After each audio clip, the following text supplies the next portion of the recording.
Mwebale kugoberera Kakos Facts 256 subscribinga akade tokerabira so okulabanga ekintu kino tukitambuza mpola mpola. Karitas Kario azadde omwana omulenzi alinayo omulenzi omulala gwe yasooka okuzaala tayogera taata we naye ngono gwazadde era ne taata we tetunnamutegeera kale tusooke tusanyuka olw'ensonga nti akawala kazadde omwana omulungi omulenzi.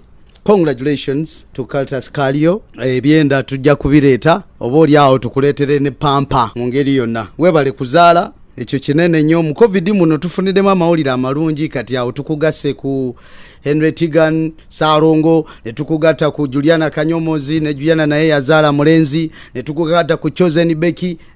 Mulimu gutambudde mpola mpola kintu ekirungi covid tugirabye ejja tukolera waliwo n'abalala abazadde ndowooza nga tetubamanyi tulinderindeko obudde bwe tumaze wakanga ekitanda kitabuse ojja kulaba nga abaana bangi kale bobanga tosobodde kulirizinga music mu kaseera ka covid oba totadde video oba tolinayo projects sizokola oba YouTube channel yo togitaddeko bintu bitambula uyinza okuzaala kiba kikola subscribing ku Kakos Facts 256.